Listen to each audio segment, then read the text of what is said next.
Bismillahirrahmanirrahim. Assalamualaikum warahmatullahi wabarakatuh. Alhamdulillahirabbil alamin. Allahumma shalli ala Muhammad ya rabbi shalli alaihi wasallim. Rabbi fanfa'na bi barakatihim wahdinal husna bihurmatihim. Bapak Ibu yang kami muliakan, jumpa kita pada momen ngopi online. Jadi itu konten saya Bapak Ibu. Tujuan dalam ngopi online ini adalah berbagi pengetahuan untuk saya pribadi sebagai pembelajaran bagi saya, dan syukur-syukur bisa digunakan oleh Bapak Ibu bermanfaat dalam kehidupannya yang lebih sukses. Amin amin ya rabbal alamin. Bapak Ibu, tema kita sekarang ini menjelaskan cerita tentang ilmu baru akibat COVID. Wow, seperti apa ilmunya pada saat COVID ini? Jadi begini Bapak Ibu, COVID-19 ini kita dibataskan oleh jarak ya, tidak bisa kemana-mana. Namun kita tidak dibatasi waktu untuk berjumpa. Nah, dengan adanya teknologi saat ini muncullah ilmu baru itu karena ada teknologi WA atau teknologi internet yang bisa berkomunikasi. Maka karena kita dibatasi oleh jarak jumpa, ilmu yang baru muncul inilah kita menggunakan ilmunya online dalam berkomunikasi. Sebagai ilustrasi contohnya begini Ibu, Bapak, saya akan memaparkan ada beberapa transfer pengetahuan dari suatu lembaga ke individu dalam proses pembelajaran. Nah, ini ternyata bisa diikuti dari seluruh Indonesia. Oke Bapak Ibu, kita coba selanjutnya.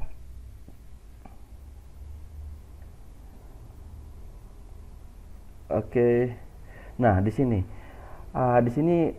manajemen risiko. Manajemen risiko ini adalah model dalam transfer pengetahuan yang diselenggarakan oleh Rumah Kreatif Kerinci, Rumah BUMN Kerinci di bawah naungan BUMN Pertamina. Nah, Rumah Kreatif Kerinci ini dia melakukan kegiatan peningkatan kapasitas melalui WA. Jadi Rumah Kreatif Kerinci itu membuat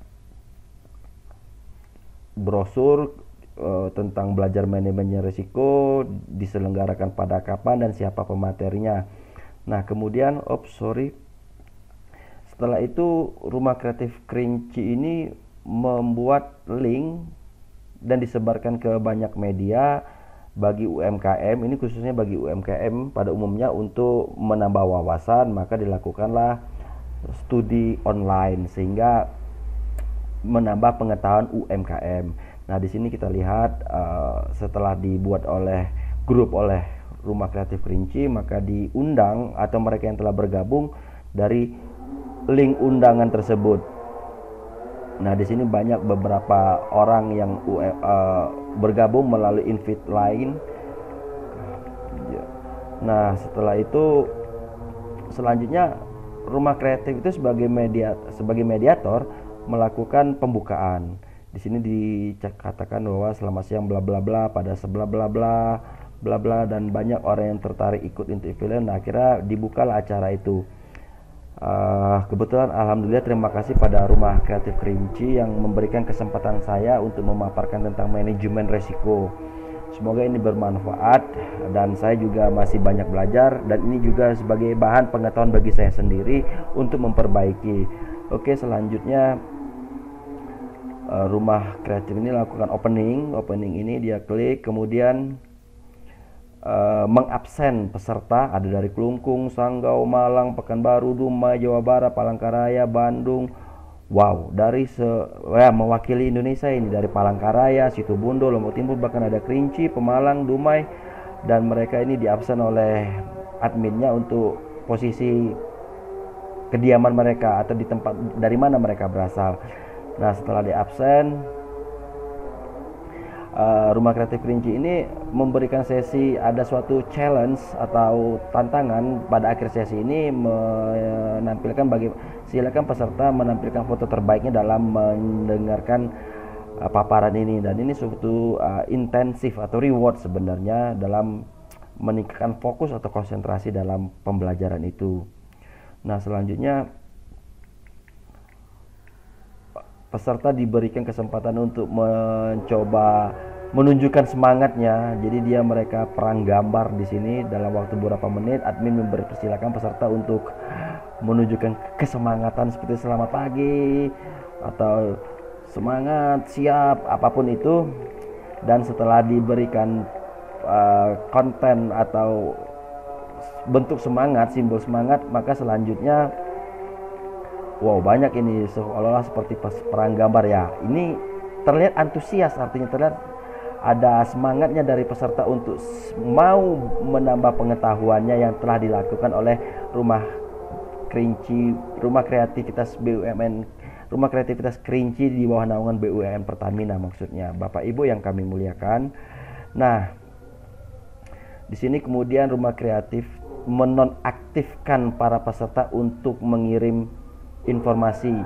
Selanjutnya dipersilakan narasumber untuk memberikan materi. Oke, di sini saya coba langsung memberikan. Nah, di sini ada ilmu pengetahuan. Di sini saya memaparkan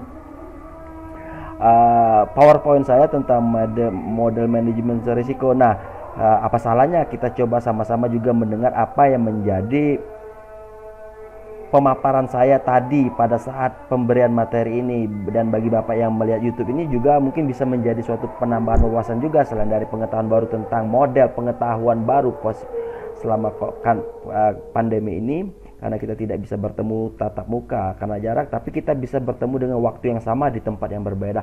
Inilah ilmu baru dan teknologi baru. Oke, apa kata saya dalam pembukaan ke materi ini? Assalamualaikum warahmatullahi wabarakatuh. Alhamdulillahirabbil alamin. Allahumma shalli ala Muhammad ya Rabbi shalli alaihi wasallim. Rabbi fanfa'na bi barakatihim wahdinal husna bi hurmatihim.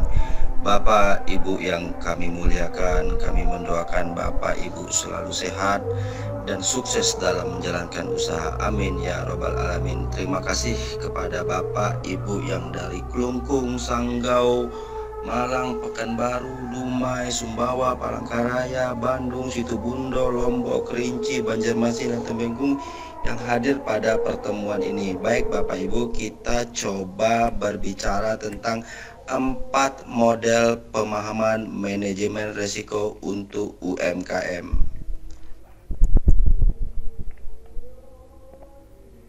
Bapak Ibu yang kami muliakan, pengertian model pertama ini adalah kita menjabarkan arti risiko. Risiko itu pastilah bersifat kerugian. Jadi risiko itu adalah kerugian. Nah, kalau dibedah lagi, risiko itu biasanya terjadi di waktu yang akan datang. Artinya risiko itu terjadinya nanti. Nah, kemudian pembedahan selanjutnya, risiko itu ada yang terduga dan ada risiko yang tidak terduga. Jadi pengertian risiko ini saya coba menggunakan 4 model yang ada pada paparan ini, dan selanjutnya kita coba melakukan paparan yang selanjutnya. Baik Bapak Ibu, kita coba melihat model manajemen risiko yang keduanya ya. Kita dari 4 tahap ini kita coba menggunakan melihat model manajemen risiko. Yang jelas tadi risiko adalah kerugian. Nah, manajemen risiko ini saya coba menggunakan persamaan dengan dasar dari manajemen yang terdiri dari POWACH. Jadi manajemen itu ada perencanaan, ada organizing atau pembagian kerja, peran kerja, actuating, dan controlling. Jadi dasar dimanapun manajemen menggunakan pola ini. Jadi kita coba nanti memahamkan tentang bagaimana risiko ini dimanajemenkan. Baik Bapak Ibu, risiko pada UMKM atau kerugian pada UMKM itu dasarnya cuma satu. Jadi risiko pada UMKM ini kalau diambil standarnya cuma satu. Risikonya adalah rendahnya pelanggan atau konsumen yang berbelanja pada usaha kita. Nah, dengan menggunakan solusi dari dasar manajemen itulah kita mencoba mendekatkan apa upaya-upaya dalam pencegahan risiko.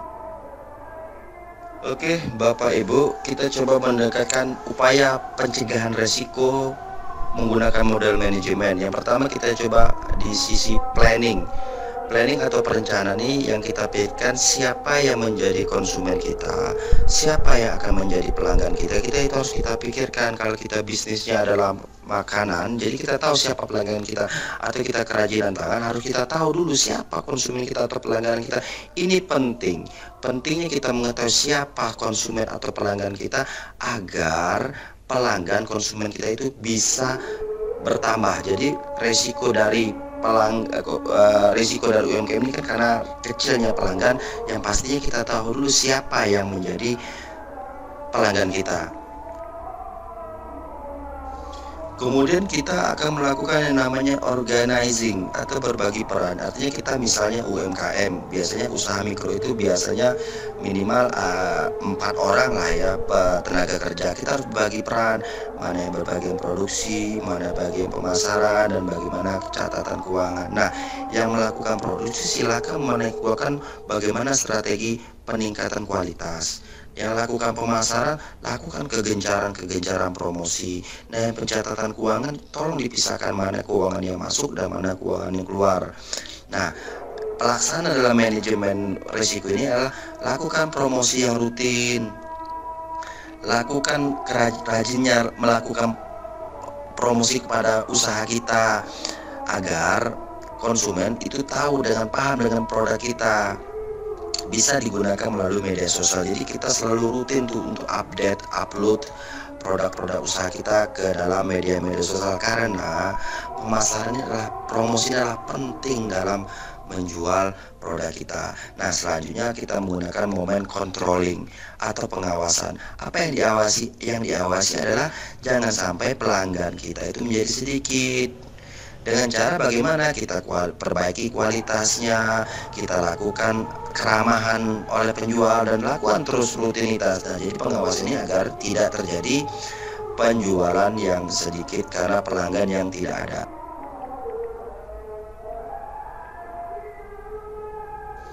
Kemudian kita akan melakukan yang namanya organizing atau berbagi peran. Artinya kita misalnya UMKM, biasanya usaha mikro itu biasanya minimal 4 orang lah ya tenaga kerja. Kita harus bagi peran, mana yang berbagian produksi, mana bagian pemasaran, dan bagaimana catatan keuangan. Nah, yang melakukan produksi silakan menekukan bagaimana strategi peningkatan kualitas. Yang lakukan pemasaran, lakukan kegencaran promosi. Nah, yang pencatatan keuangan, tolong dipisahkan mana keuangan yang masuk dan mana keuangan yang keluar. Nah, pelaksana dalam manajemen risiko ini adalah lakukan promosi yang rutin, lakukan rajinnya melakukan promosi kepada usaha kita agar konsumen itu tahu dengan paham dengan produk kita. Bisa digunakan melalui media sosial. Jadi kita selalu rutin tuh untuk upload produk-produk usaha kita ke dalam media-media sosial, karena pemasarannya adalah promosinya adalah penting dalam menjual produk kita. Nah, selanjutnya kita menggunakan momen controlling atau pengawasan. Apa yang diawasi? Yang diawasi adalah jangan sampai pelanggan kita itu menjadi sedikit. Dengan cara bagaimana kita perbaiki kualitasnya, kita lakukan keramahan oleh penjual, dan lakukan terus rutinitas. Nah, jadi pengawasan ini agar tidak terjadi penjualan yang sedikit karena pelanggan yang tidak ada. Baik Bapak Ibu, selanjutnya kita coba melihat apa sih strategi dalam pengendalian risiko. Bapak Ibu, dalam pendidikan ekonomi ataupun manajemen biasanya standar dalam melakukan risiko itu kita menggunakan ada istilah SWOT. Jadi ini adalah formulasi yang dibuat oleh para peneliti terdahulu dalam mengantisipasi risiko apapun dalam usaha. Jadi apapun usaha Bapak Ibu, silakan Bapak melihat model SWOT. Jadi SWOT ini adalah strength atau kekuatan, weakness atau kelemahan, opportunity atau peluang, threat atau ancaman. Jadi kekuatan ini ada pada internal. Jadi kekuatan ini ada pada internal usaha kita. Kelemahan juga adalah internal dalam usaha kita. Peluang dan ancaman itu sifatnya adalah eksternal. Dia bersifat di luar usaha kita. Jadi coba Bapak lihat apa kekuatan usaha kita, apa kelemahan usaha kita, apa peluang usaha kita, apa yang menjadi ancaman usaha kita. Bapak pikirkan ini akan menjadikan suatu strategi risiko. Nanti kita coba jabarkan lebih lanjut. Baik Bapak Ibu, kita coba membedah strategi risiko pada UMKM. Tadi sudah disebutkan bahwa ada SWOT. Nah, kita lihat juga bedah. SWOT yang pertama adalah strength atau kekuatan. Kekuatan UMKM adalah SDM itu sendiri atau individu yang ada pada usaha kita. Begini, ketika individu merasakan kepuasan, maka hasil produksi akan berkualitas. Bangun perasaan individu itu yang menjadi positif dan nyaman agar individu itu bisa bekerja di atas target. Jadi individu tempat usaha kita itu adalah kekuatan bagi usaha kita, karena ketika individu itu merasa nyaman, merasa kerjanya puas, dia pasti akan membuat hasil yang berkualitas, tentunya dengan membangun motivasi, inspirasi, dan imajinasi. Kemudian apa yang menjadikan kelemahan dalam UMKM kita? Pastinya kelemahan dalam UMKM kita adalah sedikitnya pelanggan. Kelemahan UMKM pelanggan yang sedikit ini satu saja, cuma solusinya adalah kita harus rutin selalu melakukan media sosial. Kan iklan di media sosial itu tidak berbayar dan tidak berdosa. Jadi artinya kenapa tidak kita lakukan, misalnya pada Facebook, Twitter, Instagram per 3 jam terus upload aja nggak apa-apa, karena itu kan adalah promosi. Karena semakin tinggi promosi akan semakin tinggi permintaan, itu udah hukum yang dibuat oleh peneliti terdahulu dan ini terbukti. Kemudian kita coba apa yang menjadi peluang UMKM. Begini Bapak Ibu, pasar tidak akan pernah berhenti dan pasar selalu akan melakukan permintaan. Nah, jika kita bisa membaca pasar, maka kita bisa berhasil dalam meningkatkan penjualannya dan tentunya akan banyak pelanggan. Dan apa yang akan menjadi ancaman dalam UMKM? Ancaman UMKM adalah kualitas dan harga produk yang tidak bersaing akan membuat pasar mencari penjual yang lain. Artinya kita gini, kita harus membandingkan kualitas kita ini bagus nggak, harga jual kita ini sesuai dengan pasar. Kalau itu tidak cocok, rasanya pasar akan mencari pembelian. Artinya ancamannya adalah jangan sampai kualitas dan harga pasar kita tidak bersaing. Jadi Bapak Ibu bisa berpikir, coba lihat usaha kita apa, kualitasnya bagaimana dan harganya sudah cocok atau tidak. Nah, kalau seandainya tidak cocok harganya, Bapak bisa melakukan inovasi. Baik Bapak Ibu, jadi strategi dan manajemen risiko itu sebenarnya pada ranah risiko yang terduga. Artinya mohon maaf ya Bapak Ibu, ada risiko yang tidak terduga. Ini bagi Bapak Ibu yang bukan non muslim, saya minta maaf. Kita harus melibatkan model pendekatan faktor Tuhan. Bagi yang muslim, silakan Bapak Ibu melakukan sedekah, salawat. Jadi ketika lagi usaha, coba perbanyak salawat. Kalau ada rezeki dikit, coba sedekah. Ya harus syukur setelah lakukan sholat duha, atau juga baca al-Baqiyah. Namun bagi Bapak, maaf Ibu yang mungkin non muslim, bisa mengikuti aturan-aturan agama Bapak, karena risiko ini ada hal-hal yang tidak terduga dan ini tidak bisa dilogikan dengan nalar akademis ataupun nalar manusia. Jadi kita harus tetap wajib melibatkan Tuhan dalam melakukan usaha. Oke Bapak Ibu, kita masuk kepada ranah kesimpulan. Kesimpulannya satu, kalau kita melakukan usaha, teruslah kita latihan, karena latihanlah yang membuat sempurna. Practice making perfect. Semakin kita banyak latihan bisnis, semakin banyak kita latihan promosi, akan semakin kuat pendapatan kita. Nah bagi ya, terus jangan juga menyerah, selalu semangat walaupun keadaan rumit. Kalau kita tidak semangat, biasanya kondisi kita itu lagi letih, istirahat sebentar. Kalau kita segar-segar, semangat lagi. Jangan menyerah. Cari pikiran-pikiran cerdas dalam memajukan usaha kita. Bapak bisa melihat inspirasi dari YouTube ataupun dari internet agar ada inspirasi dalam membangun usaha kita. Yang terakhir kesimpulannya, janganlah lupa kita selalu berdoa, karena libatkanlah Tuhan dalam usaha, karena segala sesuatu yang Maha Kuasa pastilah mengatur semuanya. Karena Tuhan akan mengatakan kita tidak akan merubah diri kita kalau kita tidak merubahnya. Baik Bapak Ibu, terima kasih Bapak Ibu telah bersama-sama saya. Saya pun juga sama-sama belajar, Bapak Ibu juga sama-sama belajar, kita sama-sama belajar. karena tidak ada yang sempurna, saya pun juga belum sempurna. Marilah kita terus menggali potensi diri kita agar bisa kita mencapai apa yang kita tujukan. Namun selanjutnya kalau Bapak Ibu ingin lebih paham lagi atau lebih kuat lagi tentang risiko, silakan Bapak Ibu mencari di internet dengan kata kunci risiko, dan saya coba menampilkan YouTube saya tentang manajemen risiko sehingga bisa memberikan Bapak inspirasi, imajinasi, ilmu, dan iman dalam membangun usaha Bapak. Bila taufiq wal hidayah, wassalamualaikum warahmatullahi wabarakatuh. Oke Bapak Ibu, setelah sesi ini materi disampaikan, maka selanjutnya host atau admin melakukan tanya jawab. Nah, dalam model tanya jawab ini peserta yang ada di grup ini bisa mengirim pertanyaan japri ke admin untuk ditulis ini dan dijawab oleh pemateri. Nah, ini ada beberapa persyaratan bertanya. Kemudian ada yang bertanya seperti ini. Baik Bapak Ibu, ini ada pertanyaan dari Pak Nur Hadi Pemalang.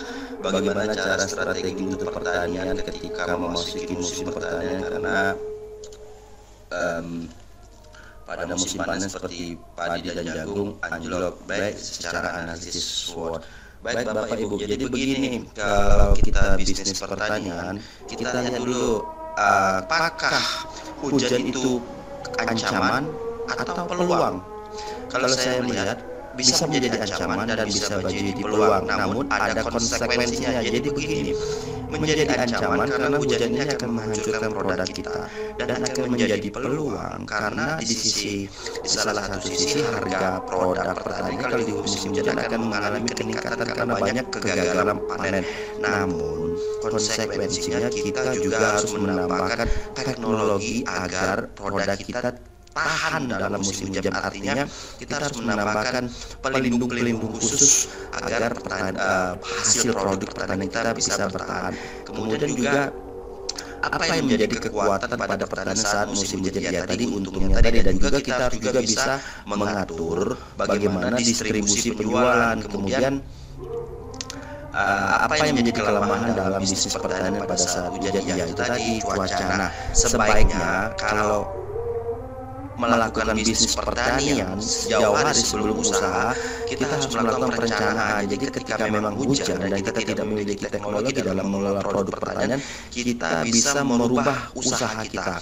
Misalnya aja nanti pada saat setelah musim hujan, kita juga akan berpikir sebelum memasuki musim hujan, sebelum memasuki akhir musim hujan, kita apa usahanya. Jadi dalam melakukan usaha ini kita juga tetap membaca cuaca agar pendapatan atau hasil kita itu jangan sampai rugi. Kalau kita mengalami risiko, berarti kita tidak melakukan perencanaan atau strategi. Jadi artinya kita harus membaca sifat-sifat cuaca dalam memudahkan kita dalam berbisnis, khususnya pertanian ini yang ada dari Pak Nur Hadi Pemalang.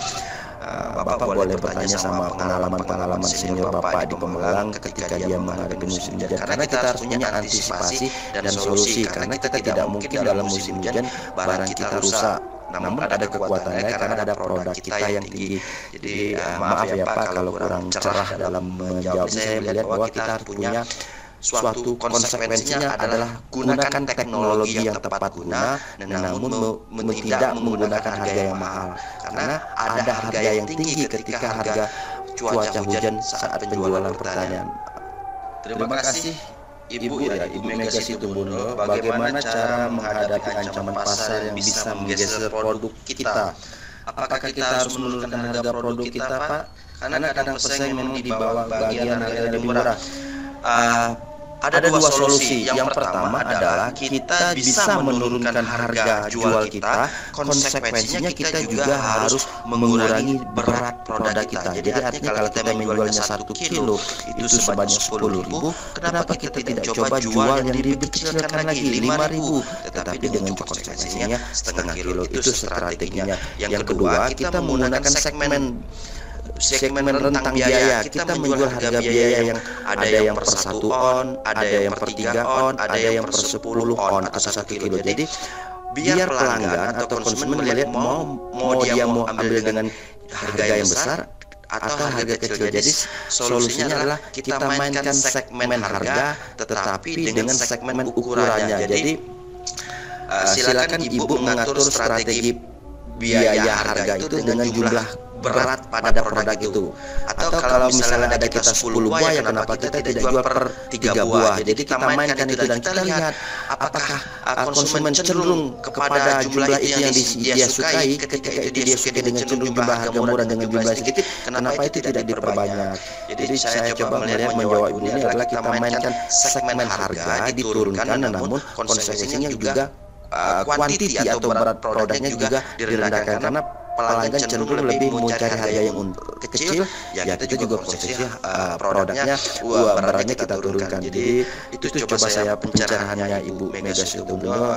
Mohon maaf kalau tidak menjadi pencerahan, tapi saya coba memberikan logika supaya Ibu memberikan inspirasi, Ibu bisa memudahkan Ibu dalam menjawab solusi Ibu. Baik, saya pelaku UMKM di bidang fashion muslim.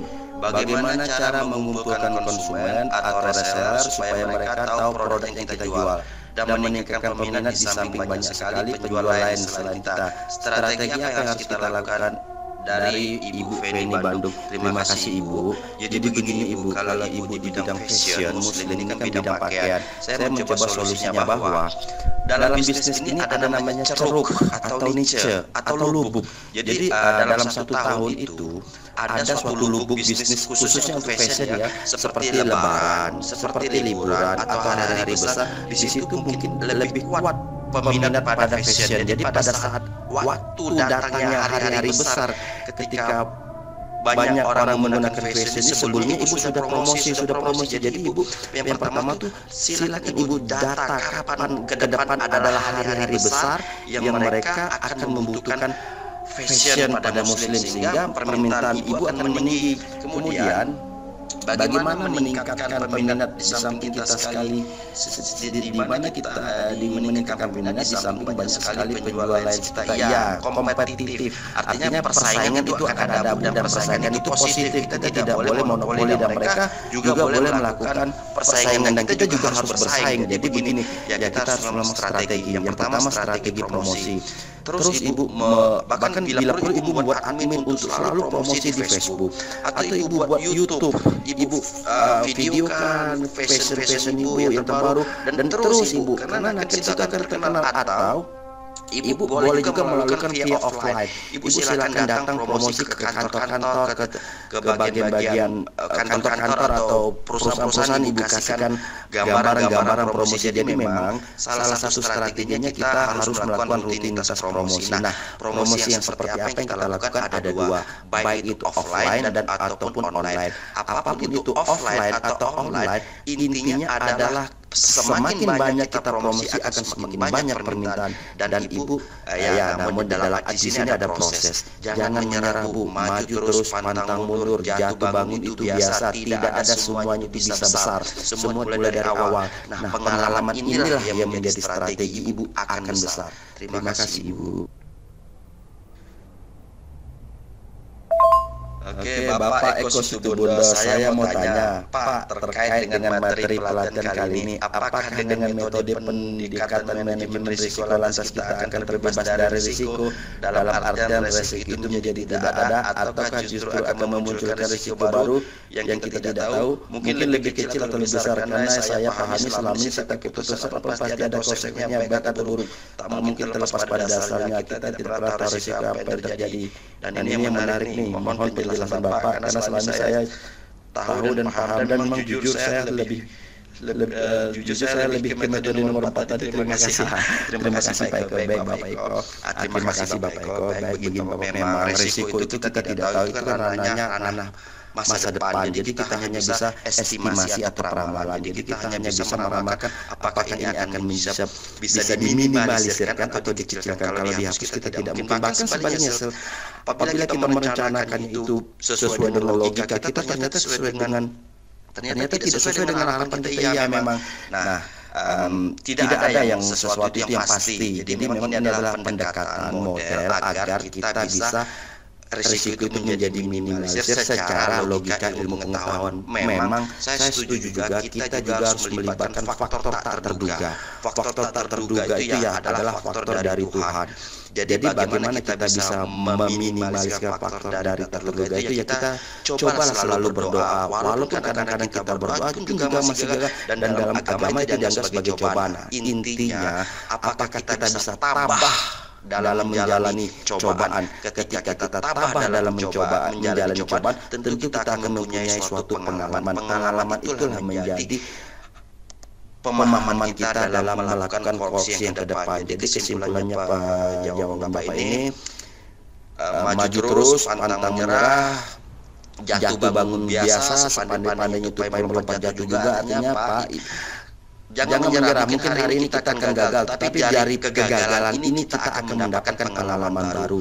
Ya, jangan menyerah Pak, semangat Pak, walaupun keadaan rumit tetap kita berusaha, karena kalau kita tidak berusaha dan tidak merencanakan atau tidak melakukan sesuatu, kita tidak akan berubah. Artinya kita yang merubah diri kita, tentunya dengan ilmu, pengetahuan, imajinasi dan iman. Terima kasih Bapak Eko. Baik Ibu Isma Dumai, Assalamualaikum warahmatullahi wabarakatuh. Waalaikumsalam. Bagaimana cara menyikapi kepada sesama UKM yang produknya sama tetapi harganya beda? Apakah dengan produk yang sama kita bisa bekerja sama dengan harga atau kita mengikuti harga jual sementara baju juga sama? Baik Ibu, saya mencoba menjadi pencerahan. Mungkin kalau salah mau dikoreksi. Ya Bu, kenapa tidak kita berasosiasi? Kita lihat banyak perusahaan-perusahaan besar itu dia melakukan suatu asosiasi. Jadi dengan asosiasi kita coba mengejar pasar bersama-sama. Nah, jadi solusinya kita coba melakukan kerjasama dengan yang sama tadi. Kita duduk bersama sama mereka, kita sepakati apakah bagaimana peran kita dalam melakukan ini. Jadi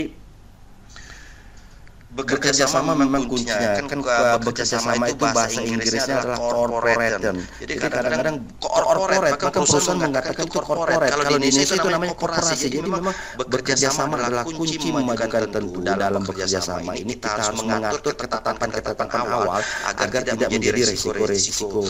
Nah, kalaupun memang tidak mau bekerja sama ya udah nggak apa-apa. Artinya kita terus mengasah usaha kita. Kita terus melihat pasar. Yang penting kita lihat pasar dulu Bu. Apakah permintaan pasar itu sesuai dengan produk kita? Kalau tidak, selalu kita rubah. Kalau kita tidak mengikuti permintaan pasar, maka kita akan tidak bisa masuk pasar. Artinya kita tidak bisa mengatur pasar. Pasar yang akan menentukannya. Maaf Ibu, jadi itu pencerahan saya. Silakan Ibu bekerja sama atau Ibu terus membangun kualitas. Mohon maaf juga kalau ini belum mendapat pencerahan karena saya juga masih belajar. Terima kasih Ibu. Baik Ibu Dumai, bagaimana solusinya jika dalam produksi ada pesaing para perajin yang sama agar tidak mengalami hal tersebut Pak? Contoh, kita sudah buat sesuatu kerajinan tetapi ada juga yang membuatnya, ada yang sama buatnya, tetapi mereka tidak mengikuti harga pasarnya agar tidak mengalami hal tersebut. Ada caranya Bu? Iya, terima kasih Ibu. Ini pertanyaan yang cerdas. Saya melihat dulu bagaimana ini aja Nokia itu gugur karena ada pesaingnya kayak BlackBerry gugur karena ada Android. Jadi memang produk kita tuh harus berubah-ubah Bu. Kalau kita produk kita ini aja, nanti kompetitor akan mengikuti gaya produk kita dan akan menurunkannya, akan membunuh usaha kita. Jadi inovatif Bu, inovasi. Misalnya Ibu buat kerajinan Ibu dalam 1 tahun ini akan memiliki 3 model misalnya. Nah, dalam tahun depan Ibu harus bisa membuat model yang keempat. Karena barang Ibu ini laris akan ditiru oleh pengrajin lain karena barangnya bagus, dicontoh oleh pengrajin lain sehingga mereka pasar akan merebut mereka. Sama kita dan Ibu harus juga membuat kerajinan itu berubah-ubah. Kayak kita contoh saja Bu, dulu ada wartel gugur, ada warnet, bahkan sekarang warnet gugur, ada Android yang mudah. Nah, bisnis juga begitu, kerajinan juga harus berubah-ubah. Apalagi coba Ibu padukan kerajinan itu menggunakan adanya model-model teknologi yang bermanfaat. Bisa saja pembeli akan tetap konsisten kepada pembelian pada usaha Ibu. Nah ya seperti kayak Bapak Ibu lihat saja banyak produk-produk yang mengalami keguguran karena tidak adanya inovatif. Dan produk-produk yang mengalami inovatif atau inovasi atau mengalami perubahan itulah produk yang bertahan. Terima kasih Ibu. Terima kasih Bapak Aji Semarang mau bertanya, kapan kita tahu manajemen kita buat itu bisa dianggap berhasil Dan kapan kita tepat mengevaluasi manajemen risiko yang kita buat?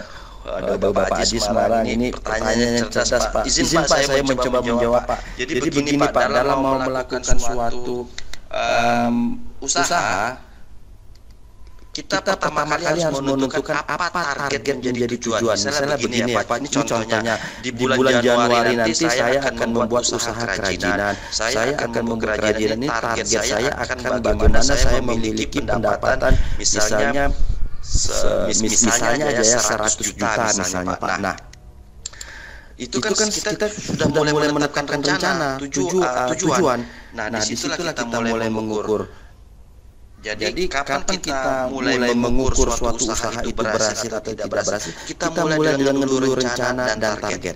Nah, dalam satu tahun misalnya saya berencana pada Januari dan dalam perjalanannya Februari, Maret, April, itu juga harus dievaluasi apa yang menjadi penghambat. Sebenarnya nanti pada total pengawasannya itu pada Desember, apakah target di Januari itu sampai atau tidak? Memang benar yang pertanyaan Bapak Haji sini, kita harus mengukur. Kalau kita tidak mengukur usaha kita tidak apakah kita rugi atau untung. Jadi dalam manajemen risiko itu ada dua pengukurannya. Pengukurannya bisa per skala setahun untuk secara global atau skala per bulan. Tapi rasanya lebih baik kita manajemen risiko ini kita ukur atau kita evaluasi per bulan agar persoalan-persoalan kecil atau resiko-resiko kecil itu bisa kita perbaiki dan tidak menjadi resiko besar. Jadi misalnya kita melihat bahwa rendahnya penurunan penjualan pada bulan ini dikarenakan bukan musimnya, ya kita cari solusinya dan mungkin bisa saja bulan depan karena musim libur, musim orang Lebaran misalnya, di situ kan bisa ada peningkatan pertambahan pembeli. Jadi sebelum masuk musim yang banyak permintaannya, kita siapkan dulu produk kita, dan itu merupakan bagian dari evaluasi manajemen risiko per bulan. Jadi dalam durasi manajemen risiko ini kita ada dua pilihan, kita hitung per tahun dan kita hitung per bulan agar risiko kita itu bisa kecil. Memang risikonya ada yang dua tadi, terduga dan tak terduga. Yang kita bisa lakukan adalah bagaimana memperkecil risiko yang terduga. Jadi Pak Ajis, itu pencerahan saya, semoga Bapak bermanfaat. Ibu Sindariani Dumai, Assalamualaikum warahmatullahi wabarakatuh. Waalaikumsalam. Ingin bertanya apa pendapat Bapak jika pesaing usaha kita yang mempunyai produk yang sama dirubah menjadi tim kerja, apakah ada koreksinya? Baik Ibu, jadi begini Ibu, mempunyai produk yang sama tentu akan memperkecil pembeliannya kan ada produk yang sama. Nah, sebenarnya kenapa tidak melakukan menjadi tim kerja? Bisa saja artinya asosiasi. Apakah ada konsekuensinya? Ada. Tetap ada konsekuensinya, cuma dua, positif dan negatif. Pertama, kalau yang positifnya kita sama-sama berani menjadi besar. Jadi artinya kita bekerja sama, merger ya, artinya kita melakukan merger, kita melakukan suatu kerjasama dan kita melakukan promosi juga. Nah, jadi konsekuensinya apabila kita melakukan menjadi tim kerja sebentar Ibu, dirubah menjadi tim kerja, maksudnya menjadi tim kerja bersama menjadi tim kerja ya. Kalau saya menanyakannya bahwa pertanyaan apa pendapat Bapak jika pesaing usaha kita yang mempunyai produk yang sama dirubah menjadi tim kerja, apakah ada konsekuensinya?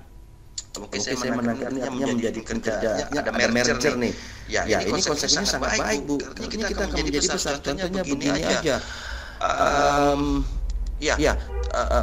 WA ini dulu sebenarnya dibuat oleh orang, kemudian diambil oleh Facebook. Karena kalau tidak melakukan ini, WA ini bisa eliminir, mati sendiri. Karena pesaing. Contohnya aja seperti Yahoo dulu. Karena dia tidak mau berasosiasi dengan Google atau Facebook, dia kini gugur. Artinya kenapa tidak kita bekerja sama? Karena dalam perjalanannya nanti bisa juga kita akan merubah strategi. Karena kalau kita tidak melakukan kerjasama, ya takutnya kita akan menjadi kecil dan dikecilkan sehingga usaha kita menjadi tidak baik. Ya, konsekuensi negatifnya itu tadi, kalau kita tidak melakukan kerjasama, rasanya kita susah ya. Kenapa tidak berasosiasi, berkorporat ataupun selalu bekerja sama? Tentu dalam berkorporat atau bekerja sama kita buat dulu kesepakatan sehingga tidak terjadi persepsi yang negatif. Pastikan dulu dalam bekerja sama kita buat dulu kesepakatan Ibu. Baik Bapak Ibu, itu tadi seputar tentang transformasi pengetahuan, transfer pengetahuan yang dilakukan oleh Rumah Kreatif Kerinci terhadap para UKM se-Indonesia. Jadi sini sebenarnya ilmu baru di sini adalah adanya pengetahuan status quo. Pengetahuan status quo itu adalah kita dulu mungkin belajar itu tatap muka. Nah, karena adanya pandemi ini maka muncul ilmu baru, ditambah lagi dengan teknologi yang bertambah.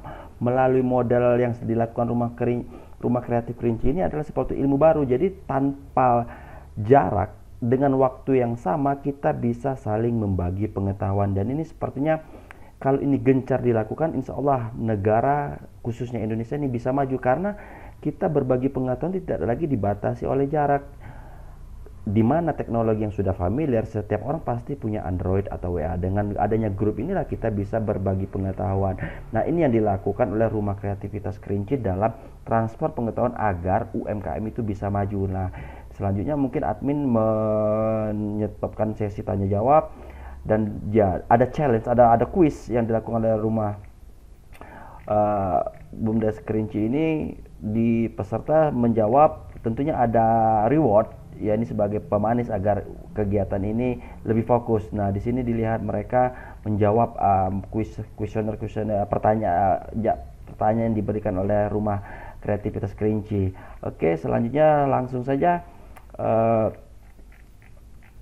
pihak dari Rumah Kerinci mengumumkan siapa yang menjadi terbaik dalam momen ini. Nah, di sini ada foto challenge yang menang oleh Ibu Ida, penanya terbaik oleh Bapak Eko dan Pak Nur Hadi, ada kuis online terbaik, ada formulasi. Nah, mereka ada dapat bonus ya sebatas pulsa, nggak apa-apa lah, yang penting ada komunikasi penambahan pengetahuan. Nah, di sini dipersilakan kemudian para peserta untuk membuatkan komentar atau tanggapan apakah ini memberikan pencerahan atau tidak. Oke, selanjutnya mereka boleh meninggalkan tempat. Baik Bapak Ibu, itulah jadi dalam ngopi online ini momennya ada ilmu baru dalam hikmah konflik pandemi ini. Kita jadi tidak perlu lagi berbicara tatap muka dalam proses transfer pengetahuan dengan jarak yang berbeda, namun dengan waktu yang bersama kita bisa menambah pengetahuan. Oke Bapak Ibu, itu saja yang bisa saya sampaikan. Mohon maaf ya Bapak Ibu, karena tujuan kami adalah berbagi pengetahuan. Ada salah mohon tanggapan dan kritikan. Bila taufik wal hidayah, wassalamualaikum warahmatullahi wabarakatuh.